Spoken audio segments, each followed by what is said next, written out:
Fala pessoal, tô aqui novamente, né? Quero comentar um pouquinho sobre o Chelsea e o que a gente pode esperar dessa temporada 19-20, né? Temporada de algumas incertezas, né, para o time de Londres, principalmente porque, né, mudou de técnico, né? Tem agora um ídolo no seu comando técnico que é o Frank Lampard, né? Tá impedido de registrar novos jogadores, então talvez essa seja uma das únicas certezas que a gente pode ter sobre o Chelsea, que é o elenco que ele vai ter para a próxima temporada, que é exatamente esse aí que a gente pode ver, né, no Transfer Market, no site do clube, enfim, né.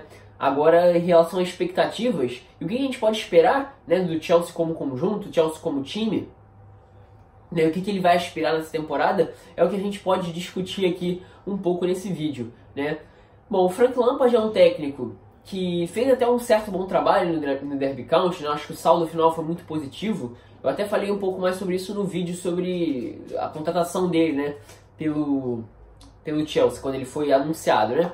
Isso foi na semana passada.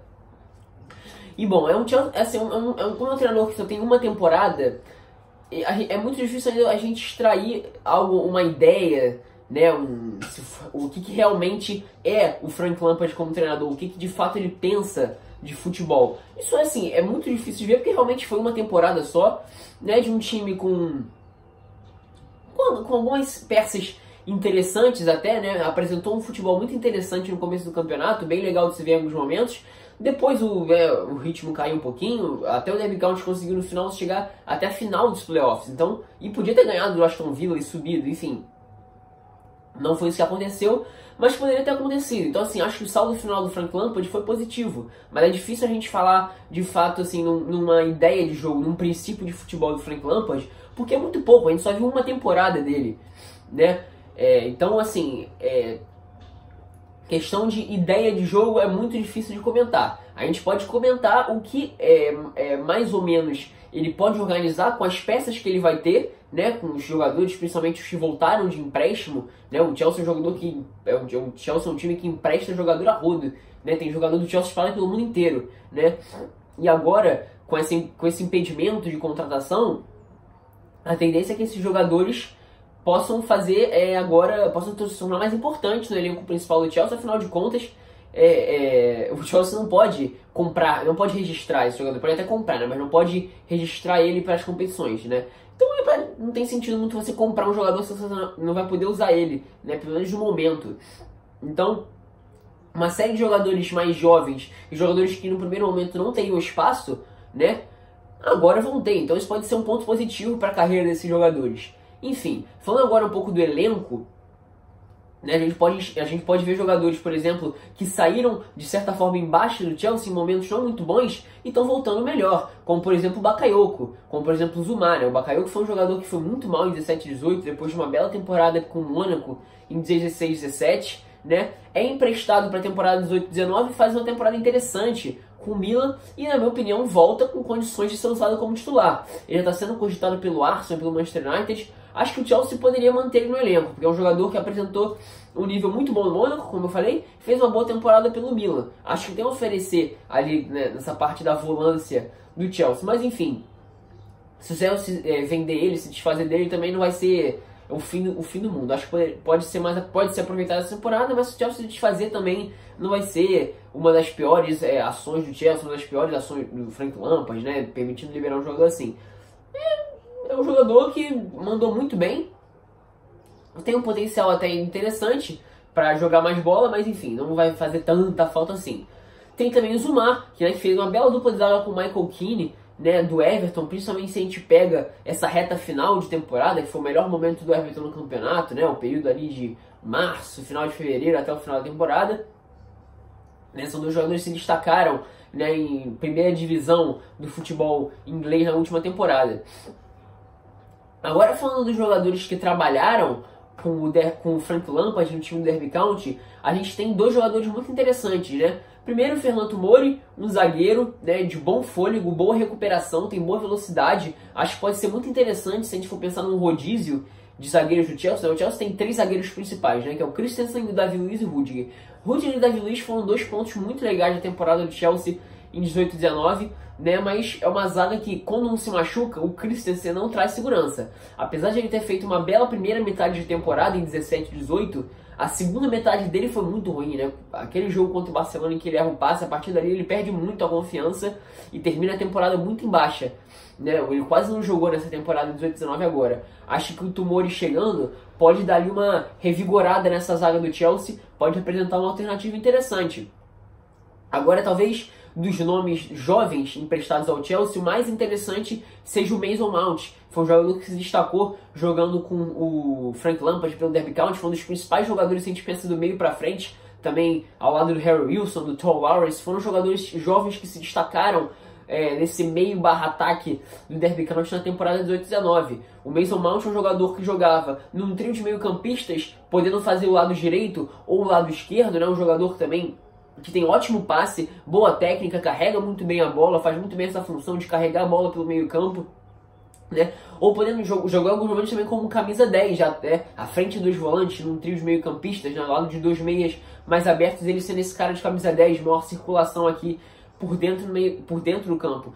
E é um jogador de uma característica que o Chelsea não tem. Aquele cara mais armador de jogadas, o Chelsea não tem isso, né? Pensando agora como um meia para jogar à frente, né? O Jorginho, por exemplo, é um bom jogador de iniciar jogadas, mas não é tanto armador. O Mason Mount pode representar uma alternativa muito interessante de um jogador que estava embaixo, de um jogador que estava em falta no Chelsea, desde a saída do Oscar, por exemplo. O Fábregas poderia ter sido um jogador que poderia ter feito essa função na temporada passada, que em alguns momentos foi um time bem monótono no Chelsea, no meio-campo, né? Um meio-campo meio sem criatividade, onde o Sarri não trocava as posições, né? Alternava ali entre Barkley, Kovacic e Ruben Loftus-Cheek. Vou comentar também um pouquinho sobre o Loftus-Cheek um pouquinho mais pra frente no vídeo. Né? E o Fábregas poderia ter feito essa função de 10 em alguns momentos, mas o Sarri era um cara mais cabeça fechada, né? Ele tinha uma ideia e ele era muito comprometido com essa ideia de que ia dar certo, né? Em alguns momentos esse modelo saturou, depois o time até voltou a render mais, mas enfim, acho que o Fábregas poderia ter representado uma alternativa a esse meio campo do Chelsea, né? Podendo fazer esse camisa 10 em diversos momentos, né? O Kanté é um dos pontos mais altos do Chelsea, talvez seja o melhor jogador do Chelsea se a gente fala de nível internacional, de maior nível do futebol mundial. É um jogador que muito provavelmente vai ser titular absoluto ao lado do Jorginho, se a gente for pensar, por exemplo, numa dupla de volantes, né?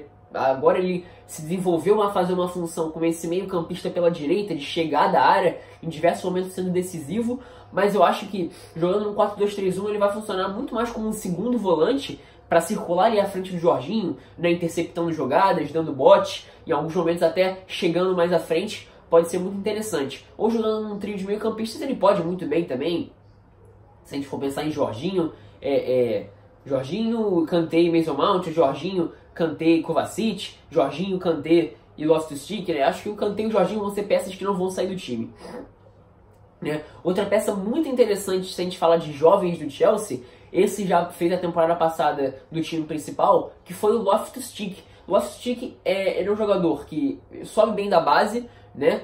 Em 16-17 tem poucas oportunidades com o Antônio Conte, apesar de entrar alguns jogos. 17-18 faz uma temporada muito boa pelo Crystal... Muito boa não, faz uma boa temporada pelo Crystal Palace. E em 18-19 tem uma primeira metade de temporada um pouco discreta, mas a segunda metade de temporada do Loftus-Cheek foi um absurdo. Na minha opinião, ele foi um dos jogadores que mais cresceu nessa segunda metade de temporada jogando com a camisa do Chelsea. Ele jogou muita bola mesmo. Eu lembro que eu até me impressionei, que ele é um jogador que tem força física, então é um meio campista que já tem uma característica que, né, para se sobressair à frente dos outros, né? O Barkley também é esse meio campista de força física no Chelsea, mas talvez peque um pouco na parte técnica. O Loftus-Cheek tem essa força física, tem a técnica e tem uma boa finalização, né? Fez alguns golaços, inclusive, eu lembro de um gol contra o Brighton, que ele pega de fora da área, né? Uma bola de curva muito interessante, enfim. Acho que é um jogador que cresceu muito, tem potencial para jogar como titular no meio campo do Chelsea nessa temporada, ainda mais, né, se a gente for levar em conta que o Kovacic e o próprio Barkley não renderam tanto assim nessa temporada, né? Foram talvez os jogadores, se a gente for pensar no time titular, um dos pontos baixos do Chelsea, né? Talvez ali ao lado do Marcos Alonso também. Acho que o Loftus-Cheek tem total condição de jogar como titular, né? E a gente pode pensar, talvez, alternando as funções, jogando num trio de meio campistas ao lado do Jorginho e do Kanté, ou se a gente quiser um time mais jovem, de mais fôlego, Mais ofensivo a gente pode pensar com Jorginho, Loftus-Cheek e o Mason Mount. O Frank Lampard tem potencial não, tem peças na mão para fazer alternar, tem opções para mudar. O Chelsea também não está carente completamente nas posições, principalmente na faixa de meio campo, né? Ainda mais com a chegada do Mason Mount, como eu falei, ele ganha mais uma alternativa, um meio campista de outra característica, né? Acho que ele tem, que o Frank Lampard tem algumas peças interessantes na mão, sim. Pode fazer um bom trabalho, pode fazer o time jogar de uma forma diferente, sim. Tem opções.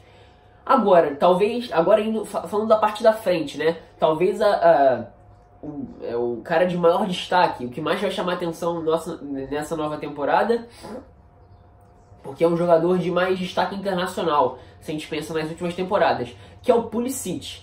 Assim, o Pulisic não é um novo Hazard, tá? Ele não tem expectativa de ser um novo Hazard, nem nível técnico, nem realmente em questão de importância. Até porque não é. Mas é um jogador jovem, é um jogador de muito potencial técnico, teve algumas boas temporadas e bons momentos pelo Borussia Dortmund de alguns anos atrás, né? Ele é muito jovem, acho que ele tem 21 ou 22 anos, então quando ele apareceu mais pro mundo pelo Borussia Dortmund, ele tinha 19 anos, 20 anos, foi entre 18 e 20 anos. Então assim, ele é um jogador que tem muito potencial, tem muito a se desenvolver e tem tudo para crescer, se tornar um dos jogadores mais importantes do Chelsea, ainda mais vendo dois jogadores que ocupavam essa função mais de lado, né, que é o Willian e o Pedro, e já com mais idade. Né, o Willian é ainda mais novo que o Pedro, né? O Pedro é um jogador que em alguns momentos é meio subvalorizado pelas pessoas, acho que em diversos momentos ele é muito criticado sem sentido. Ele é um jogador de velocidade, é um jogador de certa habilidade, né? Ataca muito bem os espaços para receber bolas em velocidade, bolas pelo alto. Acho que em alguns momentos ele é um pouco criticado demais, mas enfim. Pensando numa renovação de time, né, com tantos jovens chegando, eu acho que o Pulisic é uma peça muito interessante. Tem tudo para se desenvolver, tá? E na questão do camisa 9, né, a gente pode destacar de novidade o Tammy Abraham, né? Foi um jogador que se destacou pelo Swansea em 17 e 18, né? Justamente nessa época já era do Chelsea, era da base do Chelsea. Fez uma temporada interessante com o Swansea em 17 e 18, na temporada do rebaixamento do Swansea. E fez uma temporada muito boa em 18 e 19 pelo Aston Villa. É um jogador de força física, de boa estatura, ou seja, ganha bolas no alto. É um jogador que é um centroavante, mas ele não é um centroavante que fica fixo ali, o paradão, a referência que só fica parado ali para fazer a parede, né? Faz bem a parede, mas também tem essa característica de se deslocar pelos lados, dando espaço para os jogadores de meio campo que vem por trás, ou dos pontas que centralizam. Tem boa finalização e acima de tudo tem boa técnica. Ou seja, o jogador é um centroavante, um camisa 9 que consegue reunir características muito interessantes, características muito boas, né? Se a gente pensa no jogador para ocupar essa função, eu acho que tem tudo para ser um dos bons nomes para a camisa 9 do Chelsea nessa temporada. Se eu fosse o Frank Lampard, eu colocaria ele para jogar como titular. Porque se a gente for pensar que de camisa 9 ele só tem o Giroud, que na minha opinião é um jogador abaixo do nível técnico, muita dificuldade de finalização, né? Perde muito gol, de nível técnico mesmo, com a bola no pé, ele assim, tem deixa muito a desejar, apesar de ter força física, fazer bem a parede, acho que é muito pouco para o Chelsea. E o Batshuayi, que até que é um jogador, que é outro jogador que é muito criticado, foi muito criticado em 16 17, na primeira metade de 17 18, mas que teve bons momentos no Borussia Dortmund, né? Foi bem meteórica mesmo a passagem dele pelo Borussia Dortmund, tendo um impacto muito interessante. Não foi tão bem no Valência assim na primeira temporada de 18-19 e foi mais ou menos ali jogando pelo Crystal Palace em 18-19. Teve até algumas boas atuações sim. Acho que é um jogador interessante para manter no elenco. Não vale a pena dispensar ele não, até porque o Chelsea tem muita dificuldade em encontrar esse camisa 9. Mas eu acho que se a gente pensa nesses três homens de referência da frente, né, o Giroud, o Batshuayi e o Tammy Abraham, para mim o de maior potencial é o Tammy Abraham. Acho que se eu fosse o Frank Lampard, eu começaria jogando com ele, mas eu acho que ele não vai fazer isso, né? O Giroud deve começar como titular, porque é mais experiente, né? Um jogador de experiência internacional, campeão do mundo, é há mais tempo titular do Chelsea, enfim, né? Acho que, assim, apesar de não poder registrar novos jogadores, o Chelsea não tem só carne fraca na mão, não. O Chelsea tem jogadores interessantes, que bem desenvolvidos, bem trabalhados, né? Se o Frank Lampard se mostrar competente, são jogadores que têm tudo para se desenvolver e serem competitivos. Título para o Chelsea, acho um pouco demais. Não vejo o Chelsea disputando por título. Champions League, acho que o Chelsea pode fazer até uma boa campanha. Afinal de contas, o Tottenham, né, numa temporada onde não teve o melhor desempenho, que foi a temporada passada, fez até uma temporada interessante. Fez até foi uma campanha absurda pela Champions League em 18 e 19, apesar de não ter tido o melhor dos desempenhos. Enfim, acho que o Chelsea pode tentar emular um pouquinho desse Tottenham na temporada passada, se a gente pensa em Champions League, mas em questão de título, acho que o Chelsea não deve disputar não. Tá? Mas pode ser uma primeira temporada de muitas aí para desenvolvimento de jogadores jovens, de um time que precisa se revitalizar, se revigorar. E eu acho que o Frank Lampard, né, tem todo o potencial para ser esse cara, né? Pode se destacar muito, né? Ainda mais se tiver respaldo de uma diretoria que costuma não ter paciência com os técnicos, né? Então é isso, pessoal. Espero que tenham gostado.